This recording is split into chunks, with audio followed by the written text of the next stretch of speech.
When it comes to a show like SpongeBob SquarePants, it's safe to say that the show in question isn't going anywhere anytime soon, especially given the fact that the show has been airing on Nickelodeon, as well as producing brand new episodes for nearly 20 whole years now. That's honestly really impressive for a show that was originally only going to last 3 seasons and a movie, and the fact of the matter that it's managed to last as long as it did and still be good is extremely impressive. Well, good for the most part. There was that period of time in SpongeBob history that really went down the drain when it came to quality of writing and episode development during seasons 5 to 8. Although, to be fair, what do you honestly expect when the show's creator Steven Hillenburg winds up leaving the show, only for it to be replaced with writers whose only known attribute of writing any kind of remote episodes comes from a horrid Ren and Stimpy reboot for adults?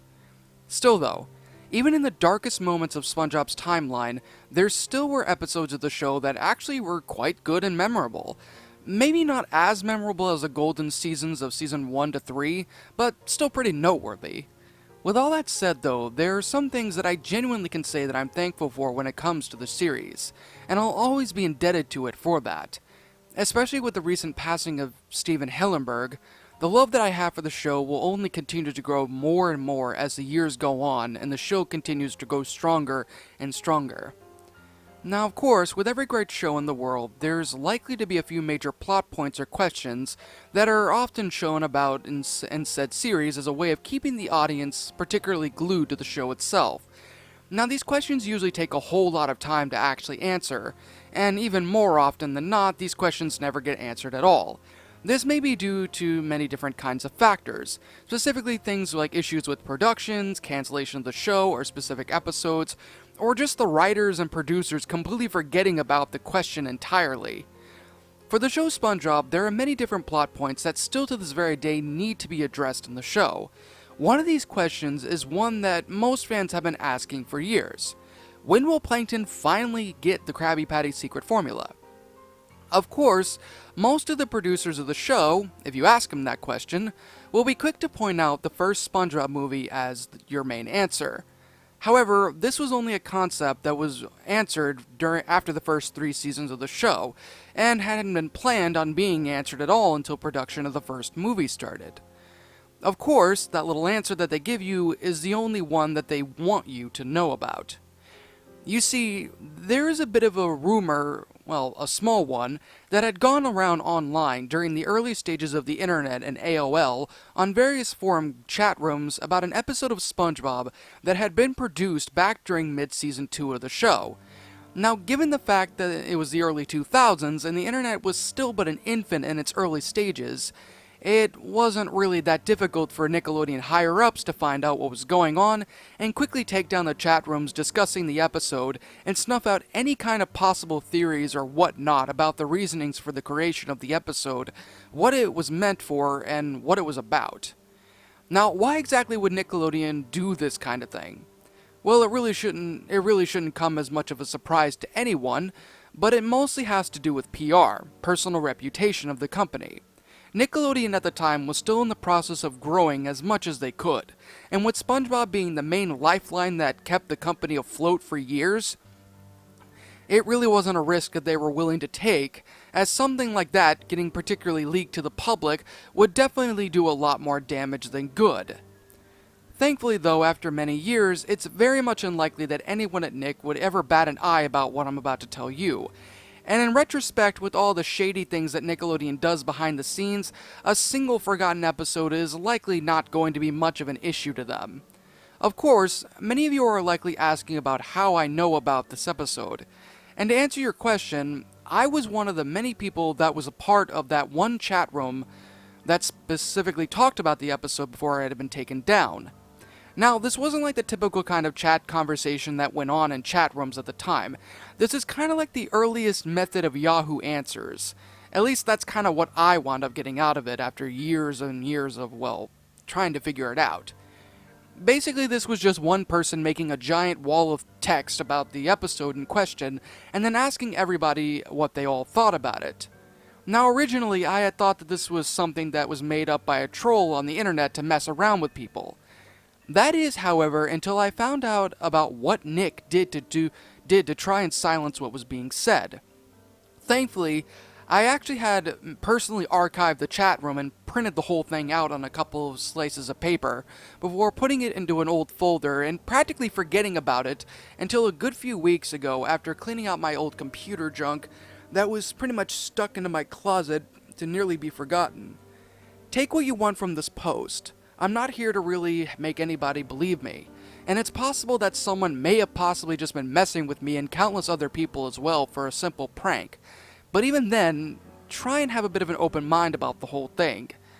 Also, for the sake of length and, well, grammar-wise, I'm only going to give a particular summary about what the user posted on the chat room years back, so it's a little bit easier for everyone to kind of understand. The episode would start off in the typical Spongebob fashion, with the painting of the pirate starting up the typical song, before the scene would then transition to show the rest of the intro. Upon the ending of said intro, with SpongeBob playing his nose for a flute, the scene would then transition over to show the main title card of the episode. The title card was a simplistic green painting, with numerous separate paintings of Plankton, the main villain of the show, plastered all over the card itself in a darker shade of green. Right in the middle of the title card was the name of the episode.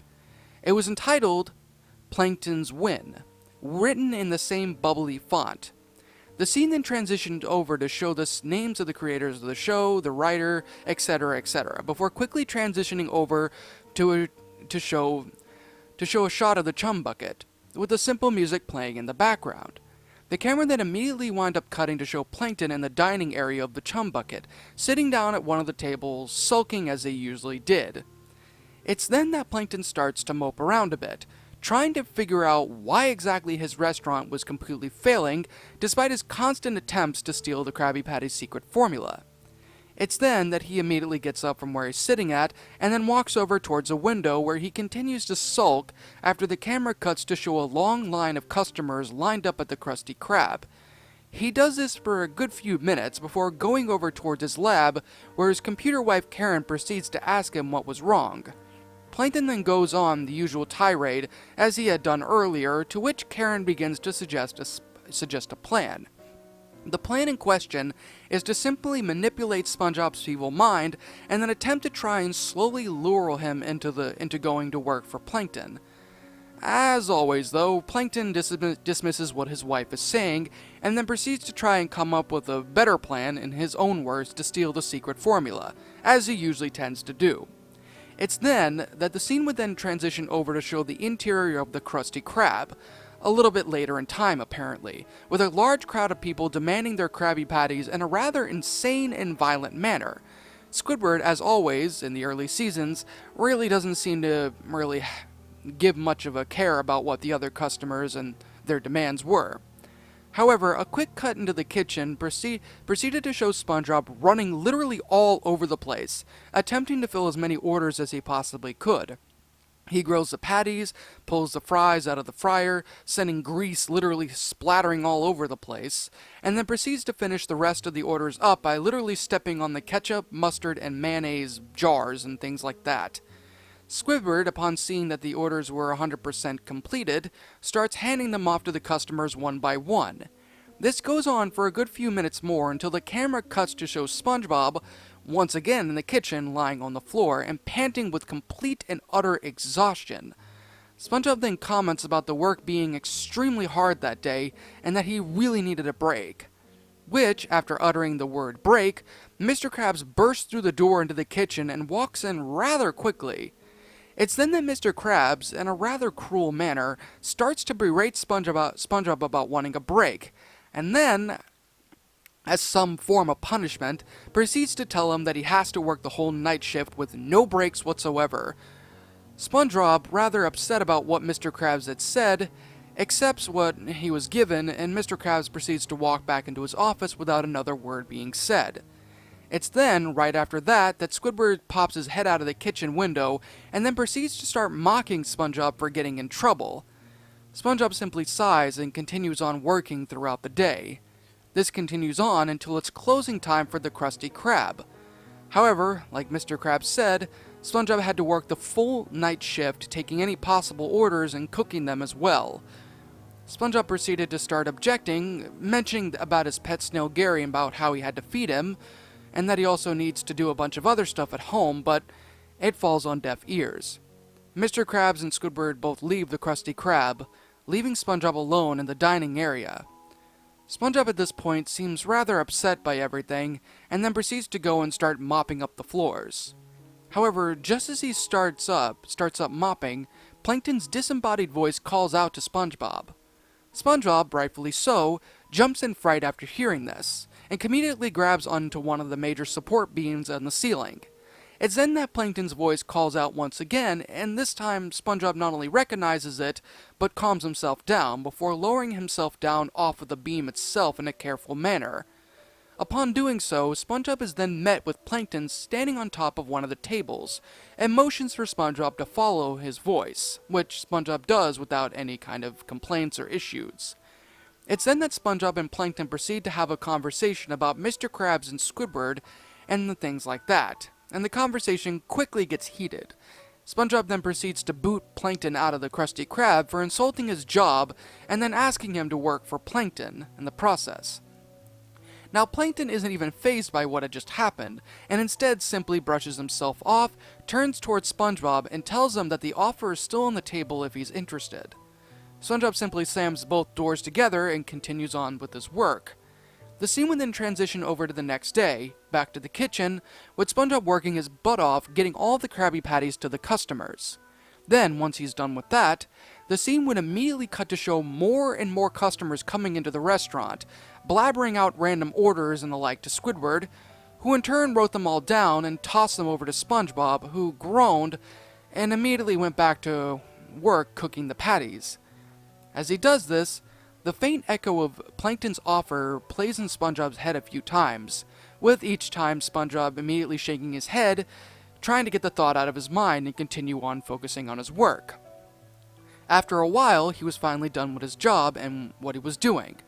SpongeBob would then plop down to the ground in exhaustion, like last time, which Mr. Krabs would see out of his porthole window, and would then punish the young sponge with another night-long shift, which SpongeBob is again forced to take.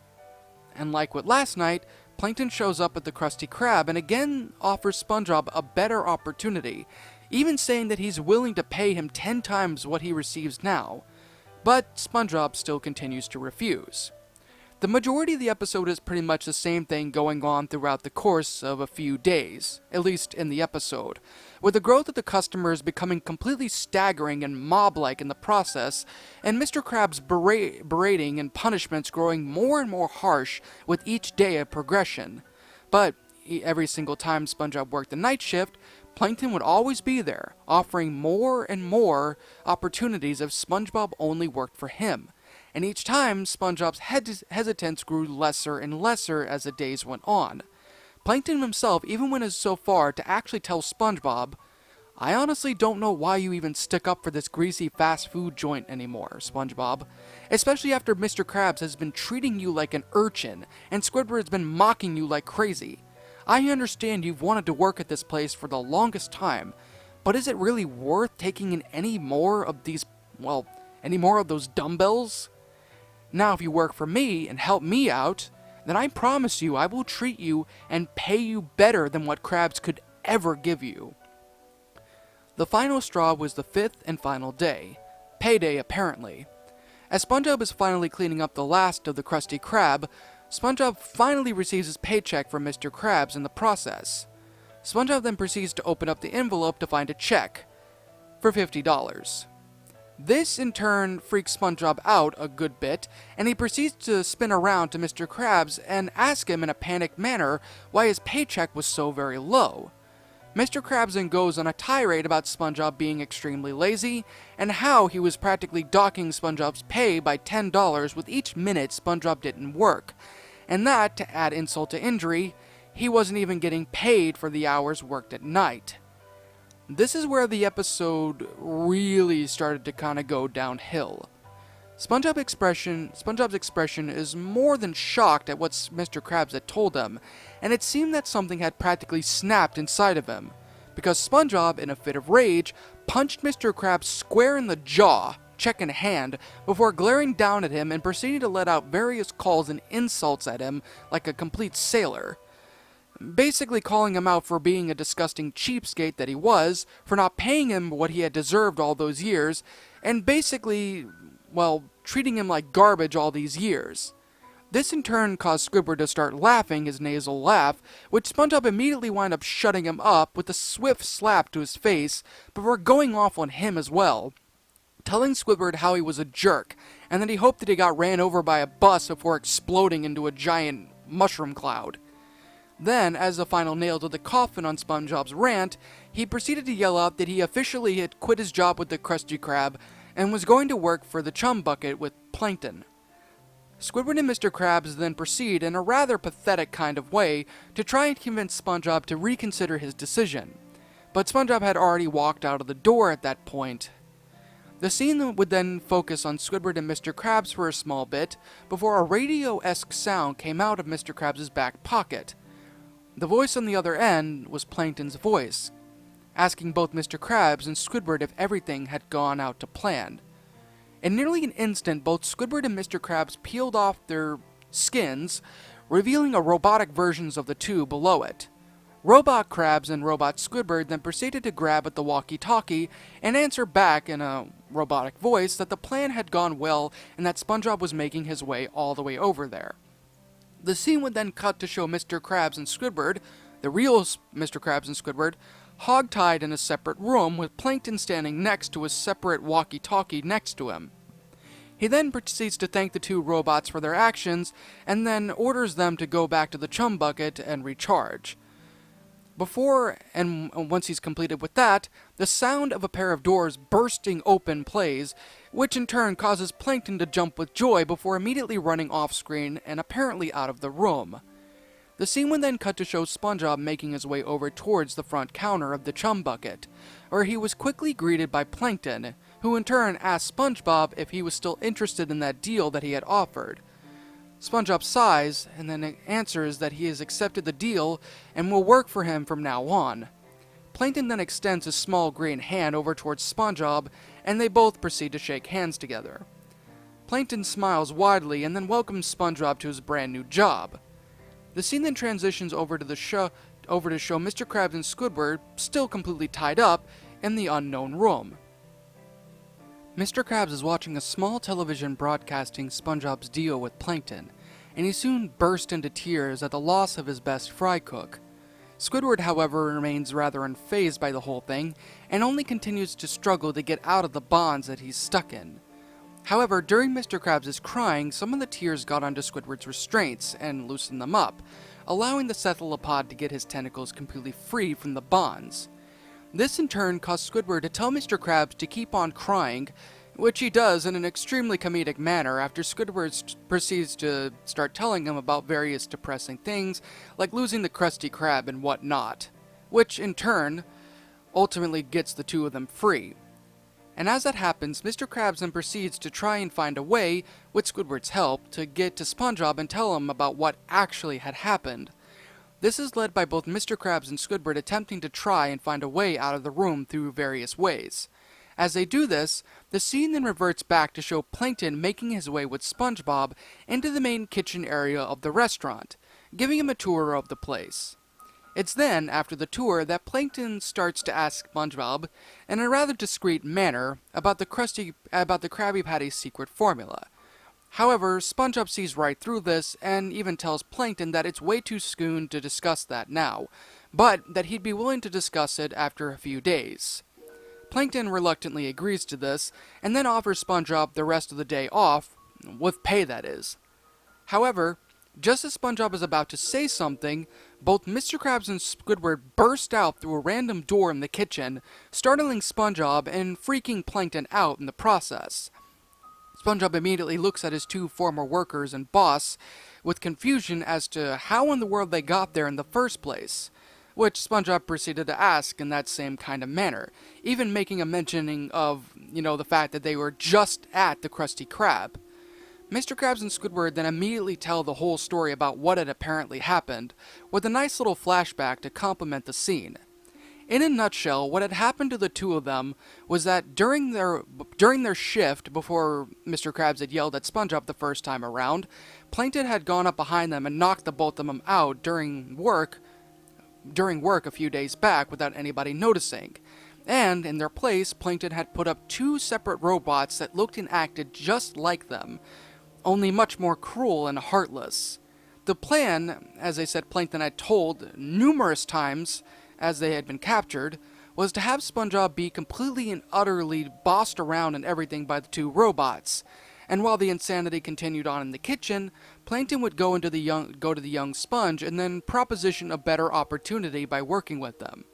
And once he had succeeded with his plan up to that point and managed to steal he would sneak into the Krusty Krab, break into the safe, and steal the Krabby Patty's secret formula. Afterwards, he'd kick SpongeBob to the curb without any final say, and then start selling Krabby Patties and the like. This, as expected, angered SpongeBob in a way that, as the person in the chat log mentioned, was rather dark. Apparently SpongeBob didn't exactly react that much, but instead held a deep, angry, resentful, and disgusted expression on his face throughout the scene in the rest of the Chum Bucket scene. After telling SpongeBob everything, both Squidward and Mr. Krabs offered SpongeBob back his job, which, of course, the young Sponge immediately accepted.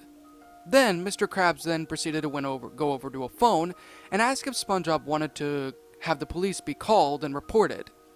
SpongeBob, however, would say no, and in a fit of rage would grab Plankton and start heading over into the kitchen area, which, of course, Mr. Krabs and Squidward would follow to see what in the world that he was doing. It's then that the episode took an extremely dark turn, as SpongeBob would then take Plankton and shove him into a hand-held meat grinder, holding Plankton in place as he did so. Mr. Krabs and Squidward, and even Plankton at some points, would, of course, seeing exactly what SpongeBob was going to do, attempted as best as they could do to try and convince SpongeBob not to do what it was that he was thinking about doing, and to just let the police handle the whole thing. SpongeBob would only ignore the two of them, and then start quietly, yet viciously call out Plankton for everything that he had done throughout the years, and that this was the final straw for him. After saying what it was that he wanted to say, SpongeBob would then start turning the handle to the meat grinder. Slowly. The person in the chat didn't exactly go into too much description about what happened during that part of the episode, but the one thing he did mention was that there was a lot of screaming from Plankton. The episode, after what had apparently happened, which is likely Plankton getting ground up into chum or something like that, would show Mr. Krabs, SpongeBob, and Squidward making their way back into the Krusty Krab, without really saying too much of a word until they actually got there, agreeing not to say anything to anyone about what had happened there, which everyone ultimately agrees with. Then, and with that, they all enter into the Krusty Krab once more, and the episode would end in the typical credits. Now, like I had said before, I'm not really here to try and convince you of the episode's existence, as even I myself have a hard time accepting whether or not if this is true. I mean, a part of me is rather conflicted on the whole thing. I mean, Nickelodeon did remove the chat room without much of an explanation given to begin with, so it is a very big possibility that the whole thing actually was made but was ultimately leaked to a small extent. But then again, it's also that it's a possibility that the person on there, well, ultimately just made up the whole thing, and Nickelodeon wanted to shut the whole thing down due to possible defamation. Either way, it's still pretty disturbing, and the fact of the matter that the episode itself would go down that dark of a path, with SpongeBob practically killing Plankton, although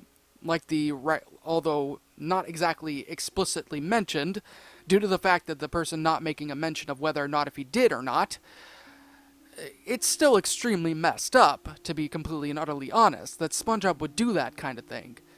But then again, who wouldn't go down that kind of route when they've had to sit there and deal with a bunch of insanity going on with two people who he thought he could trust, and then having to be lied and manipulated to by Plankton? I mean, it was only a matter of time before he would snap. But even with all of that, though, there's not really much else I can do except share this with everyone and see how you all think about the thing. I mean, do you all think that Nickelodeon would actually create something this dark? I mean, especially given the fact that Nickelodeon's gone down some really messed up paths in the past. It's a very big possibility that something like this could have been made, but later on cancelled because of the dark concept and nature of it. Or, I don't even really know. And of course, what exactly did you all think about this? Do you think this is real? Because I, even to this very day, have no honest-to-God clue. And I think it's going to remain that way for quite a long time. In fear and surprise as your eyes widen, your mouth goes dry with each battered breath. You try to scream, your mind begs to leave, glued to your computer screen. The killers they slash, the tapes burn and crash.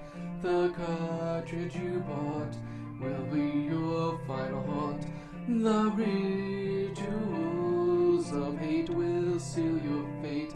The tears you shed will be from the fear-gripping horror-driven nightmarish gore-filled, terrorizing, hateful, burning, violent, rage-inducing, knife-slashing, blood-splattering, silent screams. Only time will tell if you will escape this online hell. Your horror-filled obsessions will come with its own regressions. Your pathetic screams will not be heeded in any way, because your nightmares will come at any day.